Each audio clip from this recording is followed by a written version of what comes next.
Welcome to the lecture. Now, in this lecture, we are first going to talk about standardized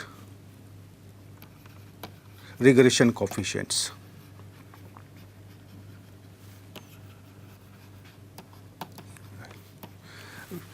You see, when we are trying to fit a multiple linear regression model, then it is based on different types of independent variables like x1, x2, xk. And these variables are measured in different units. For example, x1 can be in kilogram, x2 can be in liter, x3 can be in some other unit.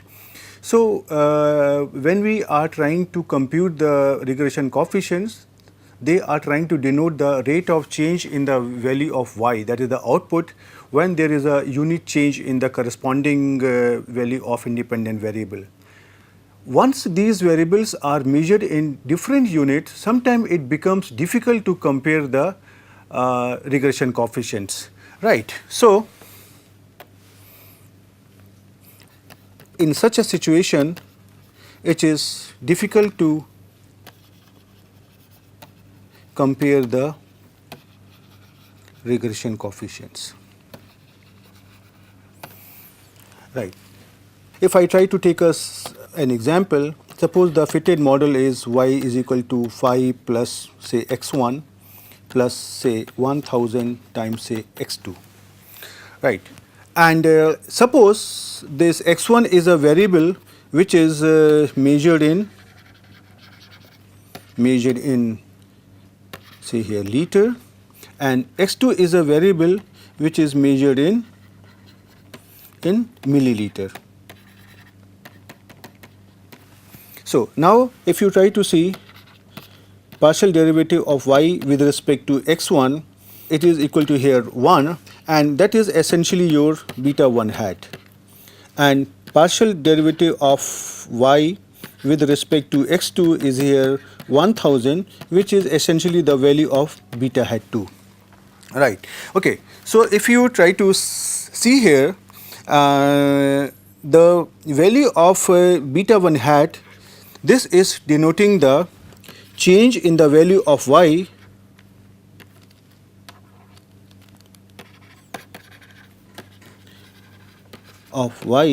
when x1 changes by 1 liter, and this is indicating the change in the value of y when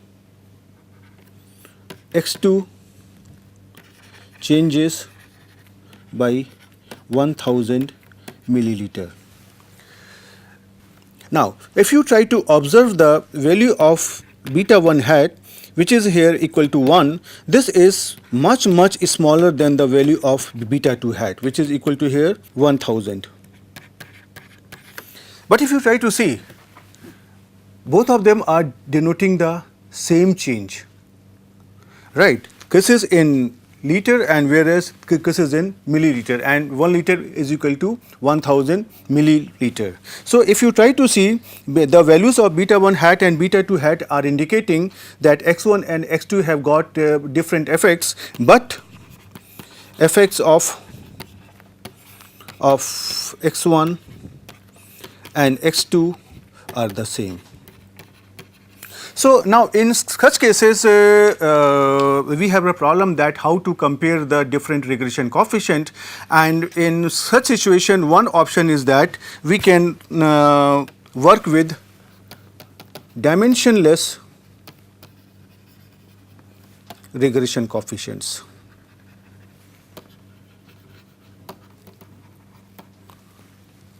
And the use of dimensionless regression coefficient will avoid such problems. Right. Now, the next question is how to obtain the dimensionless regression coefficient, and these dimensionless regression coefficients, they are actually called as standardized regression coefficients. So, in order to obtain such standardized regression coefficients, we have two approaches.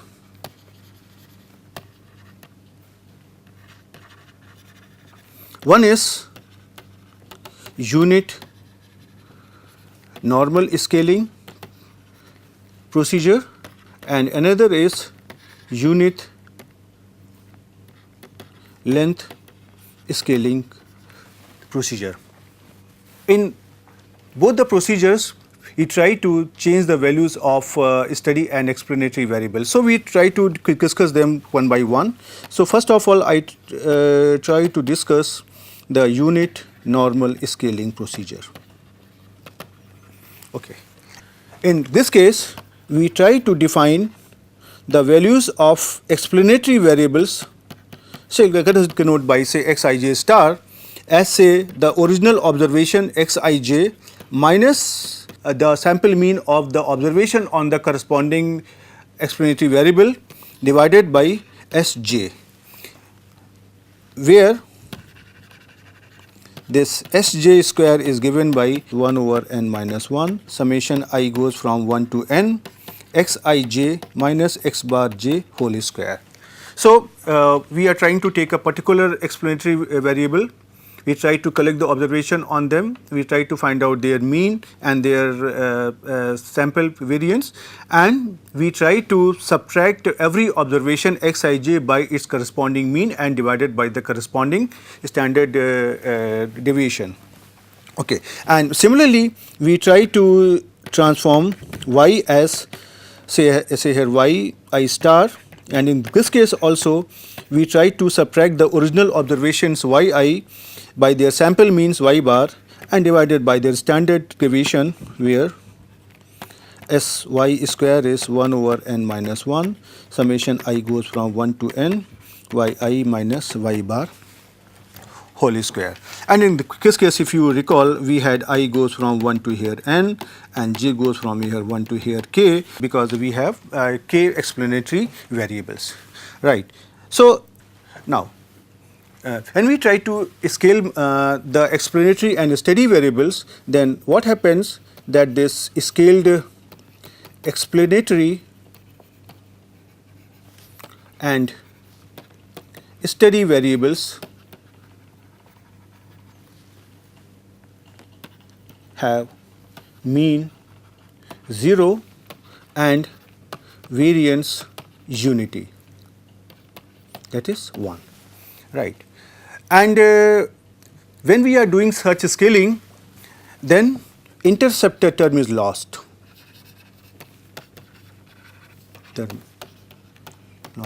in such scaling. Right. Now, I can transform my original model, which was based on y and x1, x2, xk in terms of the scaled variables y star and say x star. And so, our model becomes say yi star is equal to beta 1 star xi 1 star plus beta 2 star xi2 star up to here say beta k star xik star plus epsilon I goes from 1 to n, right. And based on that, we can obtain the least squares estimator or even equivalently the maximum likelihood estimator, also under the assumption that epsilons are following a normal distribution with mean 0 and variance sigma square and their IID. Beta hat is denoted by say beta hat star, and this becomes here x star transpose x star whole inverse x star transpose y star, right. And where this x star is the matrix which is obtained by the scaled observations on x1, x2, xk, and y star is a vector of observations on the steady variable which are obtained after the scaling, right. In this case, if you try to see, we are trying to standardize the observation like in the same way as we do in the case of normalizing the random variable, that is the random variable minus its mean divided by the standard deviation or its standard error. So that is why this procedure is called as unit normal scaling procedure. Okay, so now we discuss the next procedure, which is unit length scaling. In this case, we define two quantities, say Sjj, which is equal to, here I goes from 1 to n, xij minus x bar j whole square, and say St, which is equal to I goes from 1 to here n, yi minus y bar whole square. So if you observe, these quantities are similar to the earlier procedure of unit normal scaling, but Sjj and St, they are based on a quantity similar to in the analysis of variance that we are going to discuss later on. And based on that Sjj and St, we try to now scale our explanatory variables and steady variable as xij, say, let me now denote it by here, say naught. So this will be the original observations xij on the jth explanatory variable minus the sample mean of the jth explanatory variable and square root of sjj. And similarly, we try to scale the observation on steady variable as a original observation yi minus its mean divided by square root of st. Right. In such a case, what happened that the new explanatory variable, say xj naught, has mean 0 and length, which is obtained by square root of I goes from 1 to n, xij naught minus x bar j naught whole square, this is equal to here 1. So that is why this procedure is called as unit length scaling. Okay, and in this case, now the model can be rewritten in terms of scaled variables as yi naught is equal to beta 1 naught xi 1 naught plus beta 2 naught xi 2 naught plus beta k naught xik naught plus epsilon. I goes from 1 to n, and then in case we try to find out the estimator of beta as a beta hat, which can be either least square estimator or the maximum likelihood estimator, assuming the normal quick distribution for epsilon i's, this turns out to be x naught transpose x naught whole inverse x naught transpose y naught. Okay.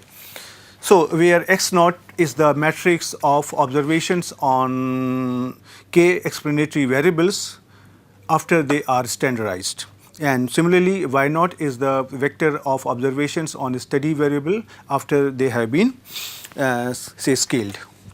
Okay. Next we come on the aspect of now test of hypothesis. So we are going to first discuss here test of hypothesis, which is called as analysis of variance, right. And this is a test which is used to check the overall adequacy of the model. Next question is, what do we really understand by the overall adequacy? You see, a model is obtained by estimating the model parameters beta 1, beta 2, beta k. And we want to check here whether all the variables are significant or not, right. So we consider here a model, say beta 1 plus beta 2 x2 plus beta 3 x3 up to here beta k xk plus epsilon. And here we assume that that all the observations on explanatory variable x1 they takes the value 1, so that beta 1 here is the intercept term, and all beta 2, beta 3, beta k they are the slope parameter. We are intentionally considering the presence of intercept term in this model because that we are going to relate with the coefficient of determination that we are going to discuss later on, right. So, this test of hypothesis is about testing whether all beta 2, beta 3 up to beta k they are 0 or not.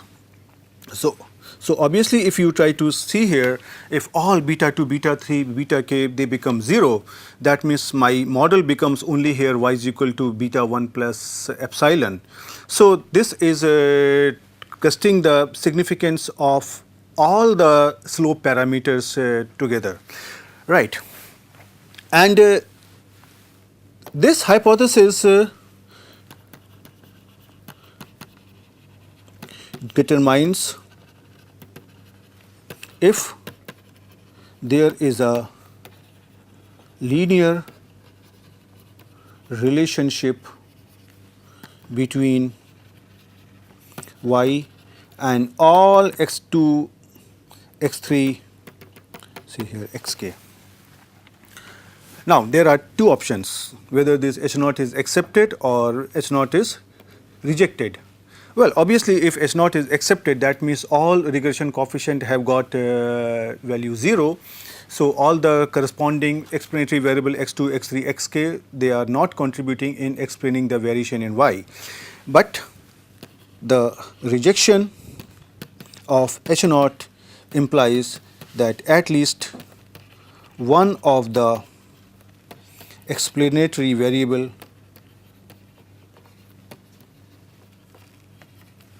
among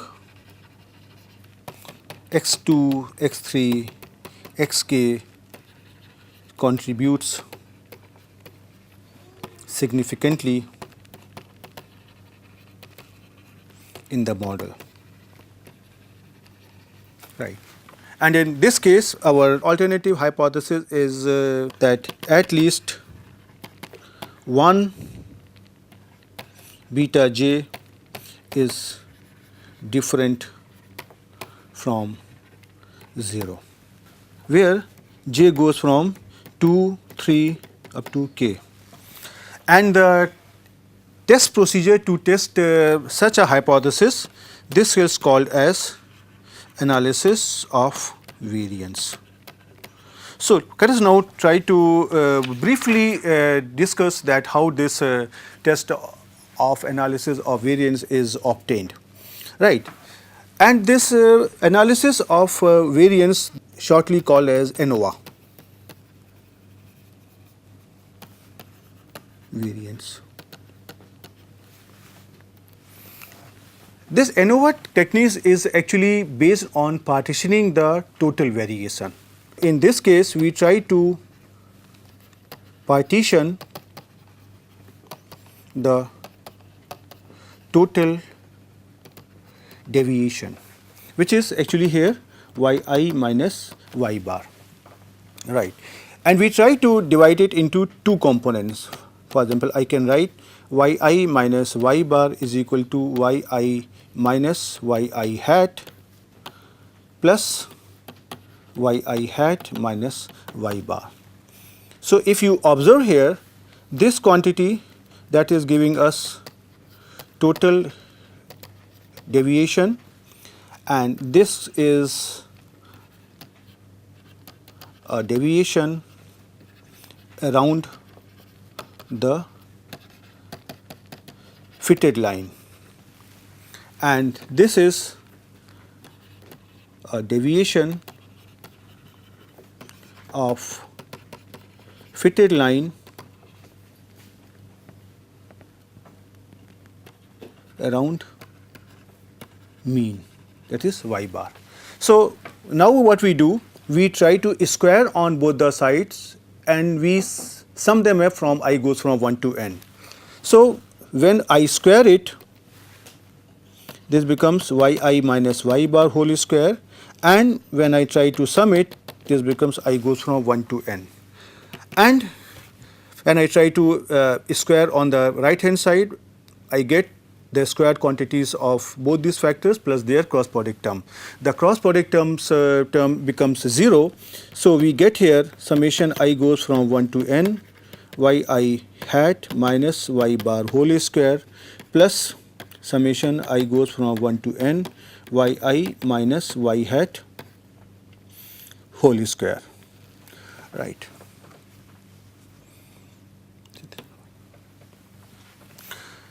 Now, this quantity is called as total sum of squares, and this quantity is called as regression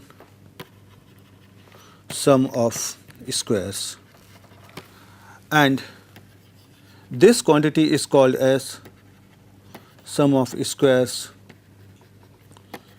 due to residuals, and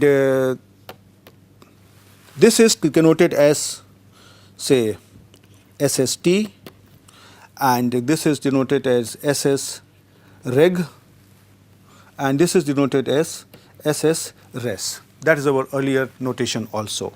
And one important thing we have to note it down here, that when we try to partition the total sum of squares SST into two components, S sum of squares due to regression and sum of square due to residual, then both these terms are orthogonal to each other. Okay, so this analysis of variance techniques is based on the partitioning the total variation into two different orthogonal components, sum of square due to regression and sum of square due to residuals. Okay.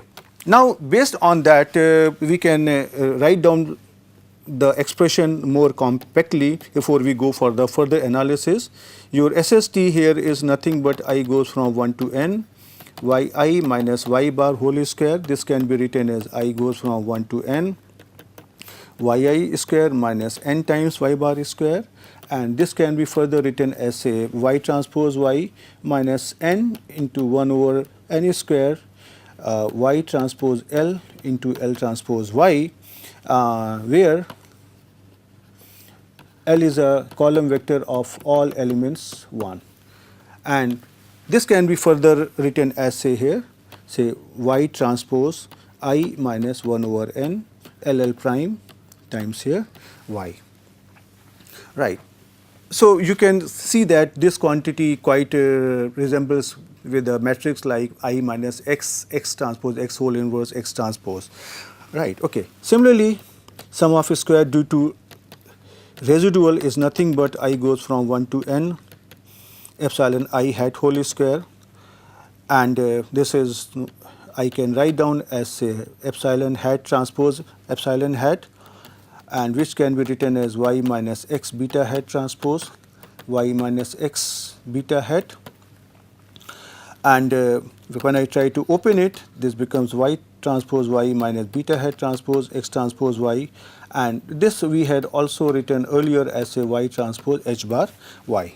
And the sum of square due to regression, this is nothing but your I goes from 1 to n yi hat minus y bar whole square, and we note down that we also have established that total sum of square is equal to sum of square due to residual and sum of square due to regression, right. So, I can write down sum of square due to regression as, say, SST minus SS res, and if I try to substitute all these values, we get here beta hat transpose x transpose y minus n times y bar square. So, these are the three components which are obtained by partitioning the total sum of squares into two orthogonal components, sum of square due to regression and sum of square due to residuals. And well, I am trying to briefly describe what are we going to do. This quantity sum of square due to regression divided by sigma square. This follows a chi-square distribution with k minus 1 degrees of freedom under H naught, and SS residual divided by sigma square. This follows a chi-square with n minus k degrees of freedom under H naught, and this concept we had discussed earlier also, and both of them, they are independent. Right. Now I have two random variables which are chi-square distributed with certain degrees of freedom. Both are independent. So I can use here the F statistics, and we define here a statistics F naught, say SS reg divided by its degrees of freedom upon SS res divided by its degrees of freedom, and we try to call it, say here, mean square due to regression divided by mean square due to residual, where your MS reg is the mean square due to regression. This is actually means any mean square is divided by sum of its squares due to regression, in this case divided by the degrees of freedom. And similarly MS res, this is also divided by SS res divided by degrees of freedom n minus k, and this will follow a F distribution with k minus 1 and say n minus k degrees of freedom under H naught. So now in simple words, if I want to test a hypothesis H naught beta 2 equal to beta 3 equal to beta k, we simply have to compute sum of square due to regression, sum of square due to residual, and then we have to obtain the statistics F naught. Once I have obtained the statistics F naught, this follows F distribution with the degrees of freedom k minus 1 and n minus k under H naught. So now I can write down my decision, which is reject H naught if F naught is greater than F alpha with degrees of freedom k minus 1 and say n minus k. Right, where these values are obtained from the tables of F distribution. Right. Now, this entire procedure is expressed in the form of ANOVA table, which is actually analysis of variance table. Right. And this analysis of variance table is constructed like follows, and the advantage of understanding this ANOVA table is that when we are using the software, the outcome is given in terms of analysis of variance table. So it is important for us to understand that how the different ingredients of that ANOVA table have been computed and what are their interpretation. So this ANOVA table will have the first component as, say here, what is the source of variation. The second component will be what is the value of corresponding sum of squares. Then it will also mention the degree of freedoms,